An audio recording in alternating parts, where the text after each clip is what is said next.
Good morning বন্ধু, সবাই কেমন আছো? আশা করি সকলেই ভালো আছো। আমি এখন আছি সৌদি আরবে, আর এই যে সৌদির যে রোড, এটা সৌদি রোড। আর সব থেকে বড় কথা হচ্ছে এখানে হচ্ছে পাম্প আছে, পাম্প। আর পাম্পের পাশে একটা জিনিস দেখতে পাচ্ছ, এখানে যে পাম্পের যে তেলের যে রেটটা দেখতে পাচ্ছ, 2 টাকা 33 রিয়াল। 2 টাকা 33 রিয়াল এখানে হচ্ছে পার লিটার পেট্রোল। আর 2 টাকা 18 পয়সা এটা হচ্ছে ডিজেল।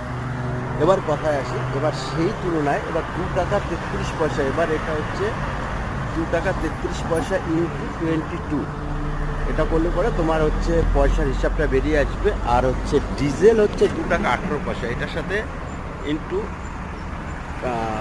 22 ইন্টু করলে পরে বেরিয়ে আসবে। তাহলে দেখো আমাদের ইন্ডিয়ার থেকে সৌদি আরবের পেট্রোলের দাম